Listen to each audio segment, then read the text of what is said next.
I'd like to welcome to the show the one and the only Bobby Jensen. What's going on, Bobby? Not much. Sunday morning. Sunday morning. Sorry to get you up. I've been up early doing these interviews all morning long. You ain't gonna get anywhere unless you wake up and get the work done. So That's it. I'm happy to be here. Oh, glad to have you. Hey, what a lot of people don't know is you also are Paul Stanley in the band Hairball. I was for 20 years. I haven't been in the band for five. Yeah. How did I mean? You went from doing '80s arena rock to doing your own stuff with the Dead Cowboys. Actually, I went from the Dead Cowboys to doing arena rock back to the Dead Cowboys. Oh, okay. Um, So and it's the Dead Cowboys isn't really like a anything more than a way of life. When people ask me, well, what's going on, and I've even had other people who have reviewed the album and the band, and instead of saying like it's country or it's rock and roll, they're like it's it's like a spiritual thing. It's like you can only compare it to Deadwood. And I say to people, if you grew up watching Evil Knievel, the Dukes of Hazzard, Smokey and the Bandit, and Convoy, right, you'll get you'll get it. And if you were a Kiss fan, and I was, that's I right. for surely was a Kiss fan growing up, and so I put Kiss in with the Dukes of Hazzard. Here we are. The you Dead know, Cowboys. yeah, Have yeah, it's a you good time. have you seen anybody in the audience coming over from the '80s wearing spandex and leather coming to a Dead No, Cowboys show yet? yeah, sometimes we wear spandex and leather. You never know what's gonna happen. There are no rules. Right. It's just loud amplifiers. We have pyro and fire and all kinds of that good stuff. And it's loud amps. And, of course, we're using pedal steel and fiddle, but we're putting them through Marshall stacks. Right. So it's like a freight liner coming through your wall. Yeah, it's almost like country meets Motörhead style. Some people have said that. Yeah. And it's like, well, I don't know. I'm a Motorhead fan, and I got to say myself, I don't hear the Motorhead. Well, it's not Yeah. it's not country. It's not metal. I don't know. It's I country think if metal, Lemmy I was guess. if Lemmy was alive, he'd dig it. Oh yeah. Because like I said, it's the lifestyle for a certain group of people. It's probably not meant for everybody. Right. And but like I said, if you were into biker parties or you went to keggers growing up, this is for you. Right. So this isn't for the kid who's sitting on his phone all day, social media and his life away. This is for the people who actually get out there and live a little bit. Right. And let's talk about the song "Super Space Cowboy." That's a Super very cool. country, That's a super very cool country tune. cowboy. Or Yeah, Super Country Cowboy. yeah, That's a yeah. That's very a cool fun one. tune, man. I really like Thanks. that tune. I played a lot on the radio. Can you tell us the story behind that song? Well, my daddy liked George Jones, Haggard and Buck Owens. Mama liked the Eagles, the Beatles, and the Rolling Stones. Kind of That's what we were just talking about. I grew up a Kiss fan and watching Convoy. I got my Class A license because I wanted to be the rubber duck or the snowman. yeah, I hear you. You know, and I drove fast cars like the Bandit. So I did a lot of motocross growing up. I ride a Harley, and it's just kind of that way of life. Right. Yeah, I You mean, know, so I grew up to Smoking the Bandit and Convoy and all that myself, so I feel you. I know where you're coming yeah, from. yeah, it's fun. It's kind of it blurs the lines, and I was dealing with record companies and managers and people listening to the album at first, and they're like, I don't know where to put this. And I said, well, just put it on. Put it on That's and it. turn it fucking up, asshole. Yeah. And if like the Field of Dreams, if you build it, they'll come. Right. It's not like a one in a million thing. It's a one of a million. There's a million of us who grew up getting dirty.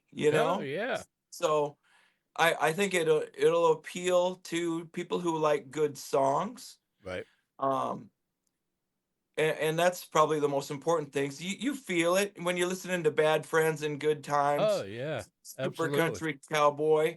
You know, some of the songs journey a little bit more into the country-ish realm. But look at it like this. I live in Minneapolis, and growing up I was in the punk scene and the rock and roll scene. Right, There isn't one punker that I know that doesn't love Johnny Cash. right, exactly. I You mean, know, you they got don't like definitely got a point. they they don't like country music, but they love Johnny Cash. And Right, I think that's the important thing. Let's get rid of the lines and go where the cool is. You know what I mean? right. And that's kind of what we do. It's like just put out some good fucking songs, grab a drink and shut the fuck up. You know, you'll you'll like it. And if you don't, that's okay too. Right. But there isn't a person I know that will shut off Eastbound and Down when it comes on the radio. Oh yeah, You know, they all absolutely. turn it up, and they can be just Iron Maiden fans, but they're going to turn it up. It doesn't matter.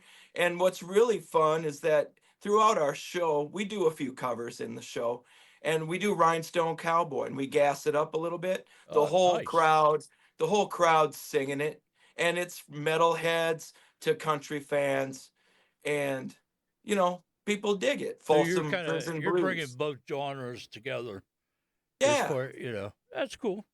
I grew up, my dad was from the hills of Tennessee and my mom was from downtown Minneapolis. Right. So city, what do they call that? Street smart and country dumb, you know? Like Right. I brought my Kiss albums to the farm. And Right. so that's just what you get when that type of life happens. Right. Exactly. How did you come up with a name for the band, the Dead Cowboys? It came up because 20 years ago when this started out as just kind of a cover band before the hairball thing grew up, we were just discussing things and I said, it'd be cool to have these cowboys and play these songs. And the theme of the band was let's do anything that's relatable to the Wild West. So if the song is about a train, it doesn't matter if it's rock and roll or country. Let's see if we can put it in the show. If it's saddles, whatever it is. So we opened the show with Back in the Saddle, but Right. we'd play the gambler and stuff like that. And I said it'd be cool to kind of look like zombie cowboys without going too theatrical with it. Right. How can we just look like Dead Cowboys? And then all of a sudden it was like that's the name. It's like Dead Cowboys. Yeah, you know. So that's what it was, and something hit me right away to trademark the name, and I did that in 2005. And we had the cover band going, and we were just four drunk guys playing on a Thursday night, but we had a Wild West show. I used a shotgun and blew confetti over the crowd and things like that. Nice. Stuff you can't probably do today in a bar. Right. I had a whole guitar rack full of rifles and shotguns that I was firing throughout the night. But uh it went from that to hairball kind of becoming what it is today. Right. And it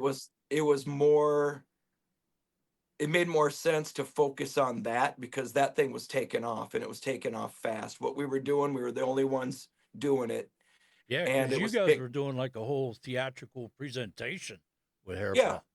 yeah, we're 20 bands in one. So it was like, well, let's see what we can do with that, and then we'll do that. Right. We can always do this later or whatever. And the other guys kind of fell out of wanting to do this, and I never let go of it. I loved it. It was a piece of me. It was my idea. Right. So I trademarked the name, put it on the back burner, and then quit Hairball and started writing the album. And I thought, what I'll do is forget it being a cover band. I'm going to make it an original band and do the songs that I write. Right. So, Very cool. Well, that's the thing. I mean, with now there's like so many tribute bands and everybody just covering songs over and over and over. It's great to hear that you're doing originals. You know what I mean? well, I always, while I was doing that, we'd play a sold out arena in Omaha, and I'm out on the walkout, and I'm thinking to myself, what would have happened if I would have put this much effort into my own shit? Right. And instead of making someone else rich, what if I was doing that for myself? Right. So that's what I thought. You know what? I think it makes more sense to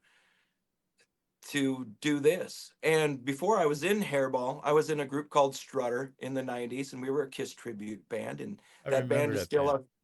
band is still out there today. Yeah. But what happened was in the beginning of that band, we were selling out everywhere we went because we were the only ones doing it. Right. And then Kiss fans in every town that we'd play in, there were musicians in the crowd who thought, well, hey, what if we made some costumes and did a gig? And then they would go into a bar and say, hey, we'll do it for a couple $100. Right. And back in '93, '94, we're making $4,000 to $5,000 a night every night of the week. Right. And all of a sudden the day happened where the venues were going, well, we had a band in last week, it was sold out, and I only paid them $500.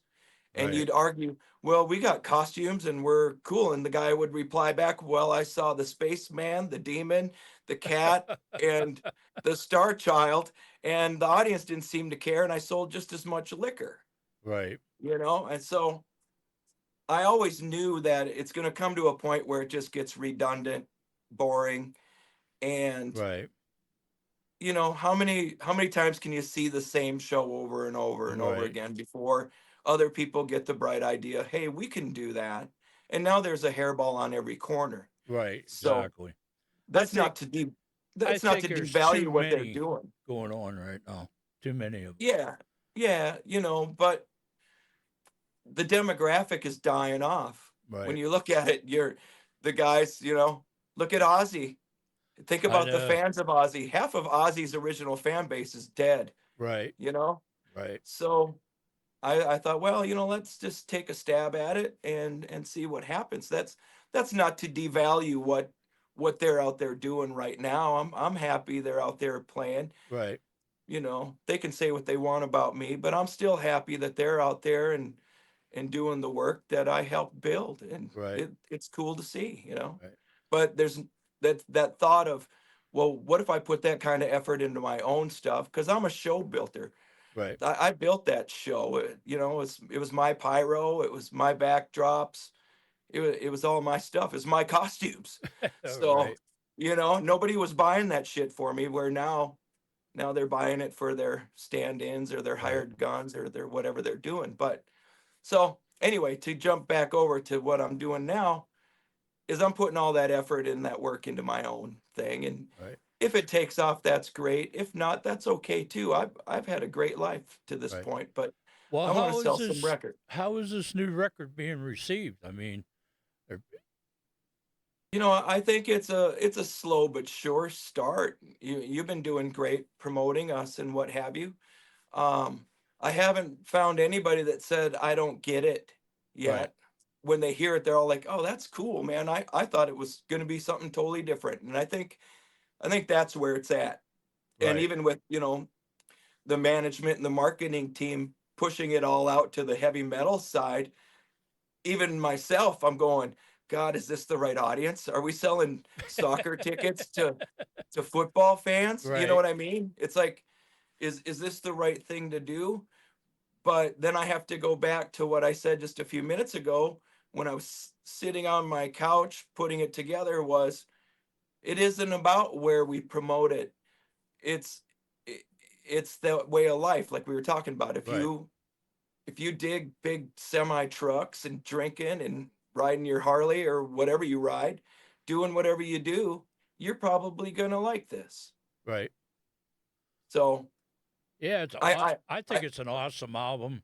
I mean, you released Bad Friends and Good Times, and then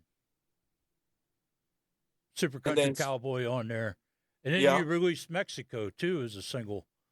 yeah, it's not officially released as a single, but I Right. put it out there because I wanted people to hear the more rockin' side of what we're doing. Because Right. Bad Friends and Good Times is a good rock and roll jam. Right. Super Country Cowboy lends itself more to in that country realm, but you listen to a song like Demon Desperado, and Iron Maiden could have done that song. Oh yeah, absolutely. So I think it's a terrific album. I mean, from Bad Friends of Good Times all the way down to When the Cows Come Home. yeah, yeah. See, I love each song depending on what time of the day it is. And When the Cows Come Home is always cool because the world needs another trucking song. You know, That's it. the last great one we had was Convoy. I haven't heard one since. You're So absolutely right. so my friend Merle wrote that song. He wrote the original version of it, and he was sending me some songs and whatever, just as we were just bullshitting. This was like 4 years ago, Right. and I heard it, and he's really been a great Johnny Cash tribute guy who's toured the world, and so his voice was really lending itself to that when the cows come home type thing. And I said, I love that song and I'd like to do it. And he said, I'll let you do it if you rewrite it in Bobby Jensen style and make it rock. And I said, absolutely. I didn't Yeah. have any other plans but to make it my own, baby. Right. So we did that. And it's like, man, I don't think I want to go out and play some of these truck stops and do a There concert you because go. every one of those truckers, when they hear it, is going to drive a little faster, and the streets are going to get dangerous for 3 minutes and 18 seconds. That's But right. hey, man, it's a fucking cool song. Oh So yeah, absolutely. Now don't know if I during can say Hairball, that. you had a rock and roll moment in Hairball. Oh, I had plenty of rock and roll moments, but there's one that went extremely viral. Yeah. Yes. You want to talk about that a little bit? Because I saw the video and I got to give you props. You never missed a lick. You No, never I don't. missed a beat. That's the evil Knievel in me. It's, And there's so many people out there in the comments that go, "Oh, he's wearing a wig. That's why he didn't move." It's like, hey, asshole, if I was wearing a wig, don't you think I would have pulled it off my head? You yeah, know? right. It's like Exactly. that's my own hair. And then they're like, he's lip syncing. I'm like, I got nowhere to go. And you know, it's like that's the evil Knievel in me too, because I'll sit there on fire. I don't give a shit. But it's like, think about it for a second when you look at that, I'm on fire for 13 seconds or whatever it is. Right. Imagine trying to chase Ricky Bobby down when he's on fire. Head up, what should I have True. done? Stop, drop, and rolled on my head. Right. It's like the guys will come out and they'll take care of it. Right. So that's what happened. But it's crazy that, what is it, 7 years later, that 6 years later, that thing is still one of the top viral videos out there. Yeah, but that's a true showman. You never Yeah. missed a beat. No, and you'll get that with the Dead Cowboys too. There's like I said, there's stuff going on, man. Right. It's dangerous but worth the risk. you That's know, awesome. that's just me. That's what comes along with it. So, So what's next for the Dead Cowboys? well, we're trying to book some shows and get out on the road and let people see what we're about in person. And I've already got the next record done, Okay. so probably release that next spring or something. But I'd like to get the band out there. We're shooting videos. We're gonna do one for When the Cows Come Home. Uh, the two lyric videos that you see, the uh, Bad Friends, Good Times, and Super Country Cowboy, Right. was done by Andy, who has done Judas Priest Okay. videos and a bunch of others, and he's doing a whole story. So there's a song that's not on the album called "The Devil You Know," but it's on our YouTube channel, and it's going to be that, which kind of tells the soul. That song kind of tells the whole story of uh, the lake and Demon Desperado, and it's going to be the saga of the Demon Desperado, and Oh, it's a okay. 4-part animated uh, story of those 4 songs: "The Devil You Know," "Mexico," "The Lake," and "The Demon Desperado." And "The Lake's" a cool song. There are a lot of people who, they'll say, I don't know about country music. And I said, this ain't country music, man. It's heavy Western, Right. you know? there's a story and there's fucking loud guitars, you know. But the storytelling element is all over this album, and you've heard it. Oh yeah. So it's like we're not just screaming a bunch of stupid lyrics. There's every song is a story about something. Right. And the lake is one of my favorites because the Dead Cowboys show up and they blow the bridge out, so the train goes into the water, and they're not there to steal the silver and the gold. They're stealing their souls, you know. And then they go to town and they kill the preacher, and the preacher signs his soul over to the devil so that he can go after the Dead Cowboys, and he becomes the demon desperado. Oh, cool. So, you know, for people who like to have that feeling of an album, Right. this was really done in that type of sense where Right. some of the songs tie into the other songs, And even it though tells a they're, story. yeah, and they're their own songs. You know, you Right. don't have to listen to all of it to get the story. So that was what it's about. Because I used to love listening to the album. Any album growing up, I'd put my headphones on, Kiss Alive 2, and I'd shut the lights off and go into my own world, you Right. know, or whatever it was. Right. So I still have that in me where I want to give kind of the album experience, even though it's not really a thing that people do much anymore, Right. where they'll give 30 to 40 minutes of their life to sound, Right. which is weird because the people will sit down and watch a 3-hour movie. But Right. hey, man, throw your headphones on, shut the lights off, lay back and listen to this album, Yeah. and let me take you somewhere you ain't been. That's it. That's what it's all about. I mean, to kick back, relax. I mean, I'm sure you know, because we grew up in the same area. Opening up that album cover, looking at the pictures, look at it. You know what I mean? And you just sit Yeah, back, put your headphones on, and get lost. yeah, You know?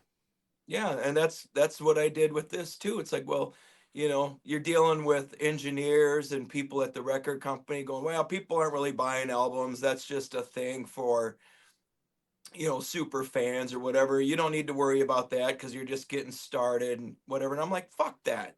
Right. I'm gonna make an album and or a CD where a person can open it up and look at the pamphlet and stare at the artwork.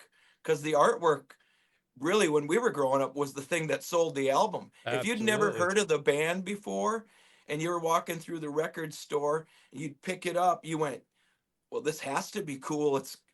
It's got a skeleton man with an axe, you know, and Right. it's Iron Maiden Killers, or you know, the Right. Number of the Beast album, or fuck, just look at Kiss Alive 2, the back. Right. You know, if you're not buying that just because of that, you know, you get home and then you're like, the bonus is the music is actually good. Right. So that's kind of where I went, you know, like Right. I'm making this for me, to go back to the thing of I'm not a one in a million, I'm a one of a million, and there's has to be other people out there that still like to look at the artwork, that Right. still like to close their eyes and listen to the song. Right. Let me ask you one more question, Bobby, and I'll let you go. What encouraging words you have for any upcoming musicians? Do Your what you upcoming. want, the rest of them can fuck off.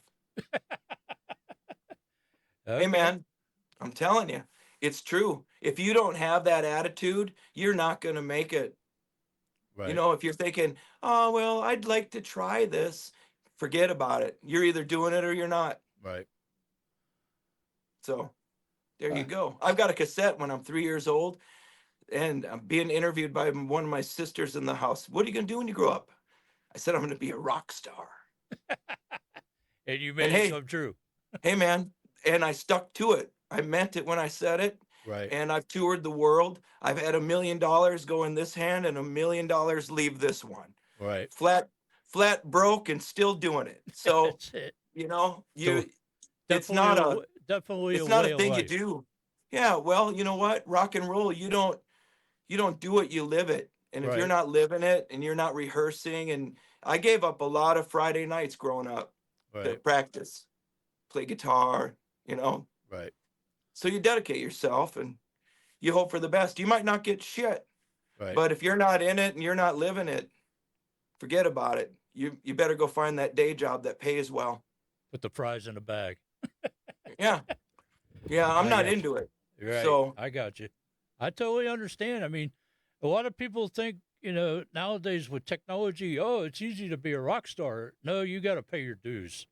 I yeah. don't, you have, Well, and it's easy to get famous or viral by doing something stupid right, too, and I'm not talking about my hair fire. That wasn't me. right, that was the, right. I that was know. the pyro. But I'm saying so many people are trying to come up with the next big viral thing. And I think the thing you can do for yourself, be honest. Right, Just be honest with yourself. Do what you want to do. And always remember that you're one of a million. So just go find your tribe. right. They're out there. All right. Bobby Jensen of the Dead Cowboys, man, thanks for taking the time out coming on the show. I greatly appreciate it. And Yeah. we And will keep pushing the Dead Cowboys, man. thank you for sharing our stuff with the world. I can't thank you enough for that. That's great. All right, buddy. Anytime.